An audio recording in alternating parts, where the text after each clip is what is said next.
আমার স্বামী বিদেশ যাওয়ার জন্য কিছু টাকা ধার জন্য আমার ছোট দেবরের বাসায় গেলাম। আমার স্বামী আমাকে রেখে বাসায় ফিরে গেল।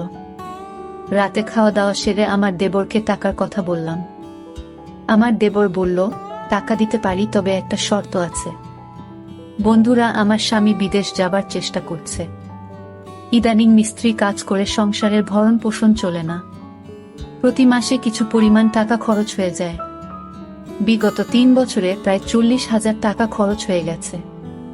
দিন দিন টাকার পরিমাণ বেড়েই চলেছে। চোখে মুখে সর্ষে ফুল দেখতে পেলাম। গ্রামের একজন প্রবাসী ভিসা দেওয়ার অফার দেয়। আমার স্বামী বিদেশ যাওয়ার ইচ্ছে জাগল।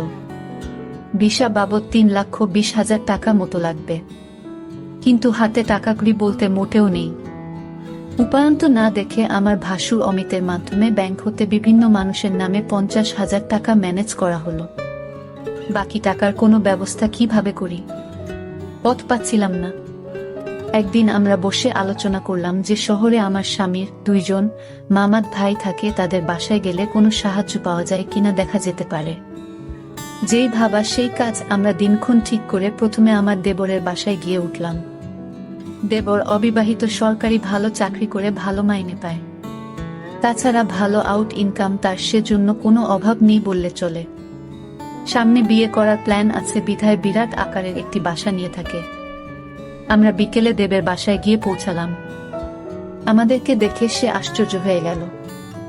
সে বলল, আপনারা কোথায় হতে এলেন, কিভাবে এলেন, কি উদ্দেশ্যে এলেন? একসাথে অনেক প্রশ্ন করে আমাদেরকে বাসায় অভ্যর্থনা জানান। আমরা বাসায় ঢুকলাম, হাত মুখ ধুয়ে ফ্রেশ হলাম। দেবর বাড়ির সবার কথা জানতে চাইল, তাদের ও আমাদের বাড়ির সবার কথা তাকে জানালাম। আমরা যাওয়ার কিছুক্ষণের মধ্যে কাজের বুয়ার সাথে আমাদের সকলের জন্য রাতের খাবার তৈরির তাকে আদেশ দিয়ে দিল। আমাদের উদ্দেশ্যের কথা এখনই বললাম না, রাতে খাওয়া দাওয়া সেরে বলবো, প্ল্যান আছে। সন্ধ্যের সামান্য পরে আমার স্বামী বলল, আমি একটু আমার আরেক ভাইয়ের বাসা থেকে ঘুরে আসি, তারপর রাতে একসাথে খাওয়া দাওয়া করে কথা বলবো।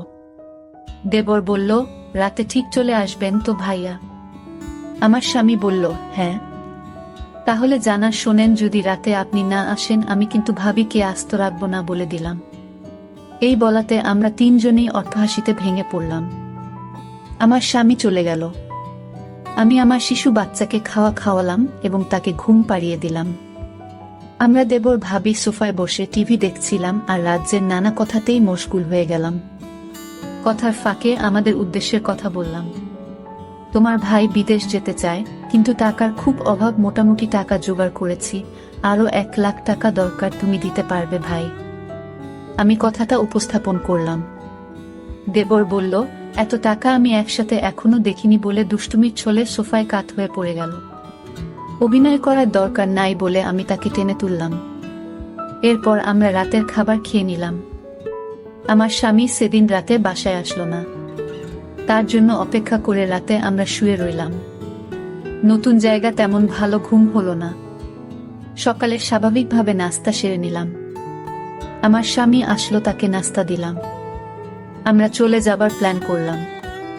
তার আগে আবার একবার দেবকে টাকার কথা বললাম। দেবর বলল, টাকা জোগাড় করতে আমার সপ্তাহানেক সময় লাগবে। কখন লাগবে তোমাদের টাকা? আমি বললাম, আগামী 10 দিনের মধ্যে হলে আমাদের চলবে। আমার স্বামীর দিকে লক্ষ্য করে বলল, তাহলে আগামী সোমবার তুমি আবার এসো, আমি কিছু টাকা দিতে পারবো। বাকি টাকা তুমি অন্য কোথাও সংগ্রহ করতে পারো কিনা দেখ। আমার স্বামী কি যেন চিন্তা করলই, তারপর বলল, তাহলে আমি তোর ভাবিকে রেখে যাই। তুই যত তাড়াতাড়ি পারিস টাকা জোগাড় হলে তোর ভাবিকে পাঠিয়ে দিস, কেমন? আমি আপত্তি করলাম। আমার স্বামী আড়ালে নিয়ে আমাকে বলল, যদি আমরা কেউ সামনে না থাকি তাহলে সে যদি টাকার কথা ভুলে যাবে। আর তুমি এখানে থাকলে এমন কিছু ঘটবে না। তুমি এখানে থাকো, টাকা যে কোনো উপায়ে আমাদের পেতে হবে। আমি বাড়ি গিয়ে বাকি টাকা জোগাড় করতে হবে। আর তুমি বুঝিয়ে সুঝিয়ে বেশি টাকা নিতে পারবে কি না দেখবে। আমি রয়ে গেলাম। আমার স্বামী চলে গেল। আমার স্বামীকে গাড়িতে তুলে দিয়ে 1 ঘন্টার মধ্যে দেবর ফিরে আসলেও দিনে কোনো প্রকার দুষ্টুমি করেনি। রাত হলো, সে রাতের কথা। কিছুক্ষণ পর বলছি, রাত প্রায় 9টা বাজলো। আমরা রাতের খাওয়া দাওয়া সেরে নিলাম। এবার ঘুমানোর পালা। আমি আমার শিশু সন্তানকে পাত্রে দুধ খাওয়ায় ঘুম পাড়িয়ে নিলাম। আমি বিছানায় গিয়ে শুনলাম দেবর টিভি অন করে সোফায় আরাম করে বসল। বসে আমায় ডাকলো, ভাবি সোফায় আসো। আমি কোনো জবাব না দিয়ে বিছানায় শুয়ে রইলাম। একবার আমাকে ডেকে সাড়া না পাওয়ায় সোফা হতে উঠে আসলো এবং আমাকে ভাবি বলে ডাকতে লাগলো। আমি সাড়া না দিয়ে পারলাম না। বললাম, অনেক রাত হয়েছে, ঘুমিয়ে পড়ো। এরপর সে বিছানায় গিয়ে শুয়ে পড়ল।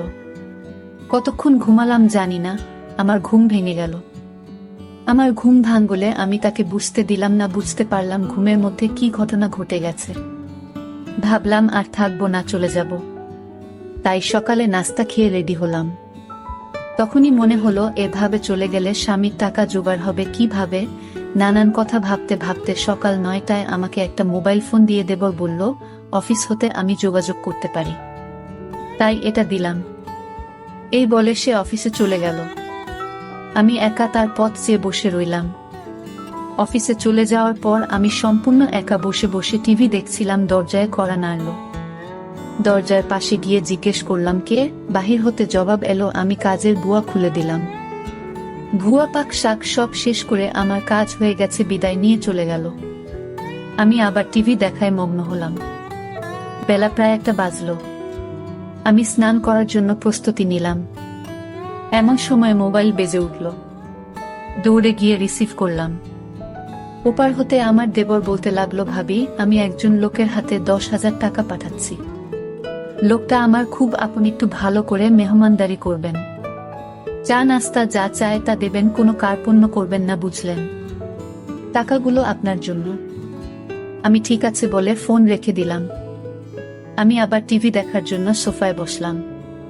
টিভিতে একটা ইংলিশ সিনেমা চলছে। এমন সময় দরজায় কড়া নাড়ার শব্দ হলো।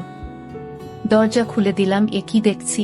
সম্পূর্ণ এক নিগ্র মানুষ, প্রায় 6 ফুট লম্বা, হাতের আঙুলগুলো যেন আমাদের বাঙালিদের হাতের বাহুর মতো, যেমন লম্বা তেমনি মোটা।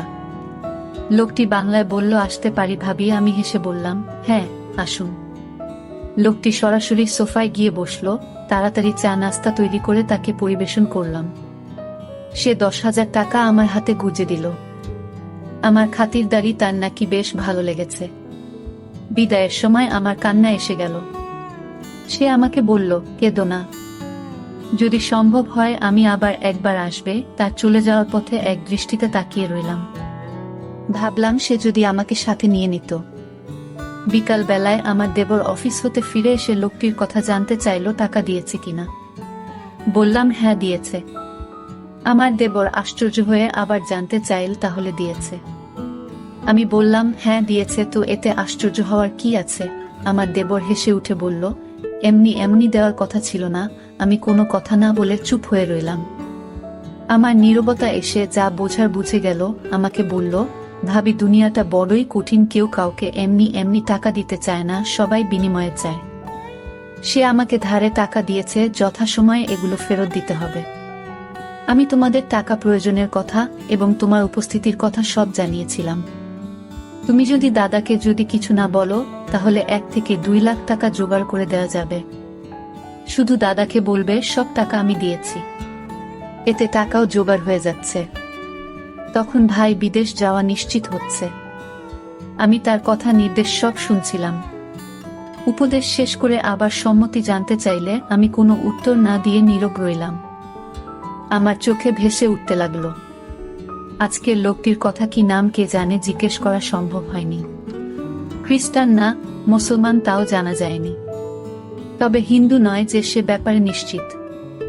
আমার দেবর আমার সম্মতি আবার স্পষ্ট করে জানতে চাইল। বললাম, আমি কি বলবো, তুমি যা ভালো মনে করে তাই করতে পারে।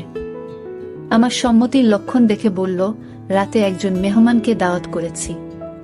কিছুক্ষণ পর কাজের বুয়া আসলো। সে বিকেলে চা নাস্তা তৈরি করার পাশাপাশি রাতে রান্নাবান্না শেষ করে চলে গেল। কে আসছে, কেমন হবে, লোকটি মনের ভেতর একটা চঞ্চলতা কাজ করতে লাগলো। রাত 9টা বাজলেই আমি দেবরকে বললাম, খেয়ে নেবে না, মেহমানের জন্য অপেক্ষা করবে? বলল, না, মেহমান কে আসবে, চলো আমরা খেয়ে নিই। আমরা খেয়ে নিলাম। আমরা বসে বসে টিভি দেখছি। প্রায় রাত 10টা। দরজায় খটখট আওয়াজ শুনলাম, বুঝলাম মেহমান এসে গেছে। আমার দেবর দরজা খুলে দিল। মেহমান ঘরে ঢুকে জানতে চাইল তোমার ভাবি কই। দেবর বলল ভিতরে আছে। দুজনে একসাথে আমি যে ঘরে আছি সে ঘরে চলে গেল। দেবর তার সাথে আমাকে পরিচয় করিয়ে দিল। লোকটি দেবকে উদ্দেশ্য করে বলল, তোমার ভাবিকে তো দেখতে দারুণ লাগছে। আমি 1 মিনিট টিভির দিকে তাকিয়ে আছি। সকালে ঘুম হতে উঠে ফ্রেশ হলাম, তারপর দুজনে চা নাস্তা খেলাম। আমার দেবর সকাল 9টায় অফিসে রওনা হয়ে গেল। আজ কোনো মেহমান আসবে কিনা বলে গেল না। আমার কাছে গতকালে রেখে যাও তার মোবাইলটা কিন্তু আছে, হয়তো যোগাযোগ করবে, না করলে আরো ভালো। আজ বিশ্রাম নেওয়া দরকার। দেবর চলে যাওয়ার পর আমি বিছানায় শুলাম, কেমন জানি একা একা লাগছে। ভুয়া আসলো দরজায় নক করার সাথে সাথে আমি গিয়ে খুলে দিলাম। ভুয়া তার কাজ ঘন্টা দেড়েকের মধ্যে শেষ করে চলে গেল। আমি আবার একা হয়ে গেলাম। ঘরের দরজার খিল মেরে দিয়ে বিছানায় শুয়ে পড়লাম। আজকের দিনের সব ঘটনা ভাবতে ভাবতে হঠাৎ মনে হলো দরজা খুলে কেউ যেন প্রবেশ করছে। ভাবলাম আমার দেবর হয়তো আজ তাড়াতাড়ি ফিরে এসেছে। বিছানা থেকে উঠলাম না, দেবের সাথে দুষ্টুমি করার জন্য ঘুমের ভান ধরে শুয়ে রইলাম। দেবর ঘরে ঢুকে দরজা বন্ধ করে দিল। আস্তে 1 পা 2 পা করে আমার ঘরে প্রবেশ করল। আমি আজ প্রতিজ্ঞা করলাম, আমি চোখ খুলব না। দেবরটা আমার ঘরে ঢুকে কোনো কথা বলল না। অনেকক্ষণ দাঁড়িয়ে থেকে যাতে করে আমি জেগে না উঠি। আমার কাছাকাছি বসো। চোখ খুলে আমি হতভম্ব হয়ে গেলাম। এ সম্পূর্ণ এক অপরিচিত এক লোক, আগে কখনো তাকে দেখিনি। আমি জিজ্ঞেস করলাম, আপনি কে? বলল, আমাকে কেউ পাঠায় নাই, আমি পাশের বাসায় থাকি এবং এই ঘরগুলোর মালিক। বাসা হতে বের হওয়ার সময় দেখলাম তোমার দরজাটা লাগাওনি। আমি ঢুকলাম, ভাবলাম একটু গল্প করে যাই। সে বলল, আমি তোমাদের সমস্যার কথা শুনেছিলাম। কি সমস্যা বলো তো? জবাবে বললাম, আমার স্বামী বিদেশ যাওয়ার জন্য টাকা ধার চাইতে এসেছিলাম। টাকা জোগাড় হয়েছে। তোমার কি সে আপন দেবর? না, আমার স্বামীর গ্রাম্য বাল্যবন্ধু এবং দূর সম্পর্কের চাচাতো ভাই। লোকটি হেসে উঠল, তাই? চিন্তা করো না, আমি তোমাকে সাহায্য করব। আমি এখানে একা থাকি, কেউ নেই। যতদিন থাকো আমি তোমাকে সেলফ করব। আমি এখনই টাকা দিচ্ছি। এই বলে বাসায় গিয়ে টাকা নিয়ে ফিরে আসলো। টাকা দিয়ে বলল, কাউকে বলবে না। মেঘ না চাইতে জল পেলাম। লোকটা বলল, দুপুর বেলায় আমাদের বাসায় এসো, তোমার সাথে গুরুত্বপূর্ণ কথা আছে। দুপুর হতে আরো 3 ঘন্টা বাকি আছে। অপেক্ষা করতে করতে যখন 2টা বাজলো, আমি আস্তে আস্তে 1 পা 2 পা করে বাড়ির মালিকের ঘরের দরজায় গেলাম। দরজায় চোখ রাখলাম, কিছু দেখলাম না। দরজায় আস্তে করে টোকা দিলাম, কারো জবাব পেলাম না। দরজায় হাত দিতেই দরজা খুলে গেল। ভিতরে ঢুকে দেখলাম সে তার রুমে শুয়ে আছে।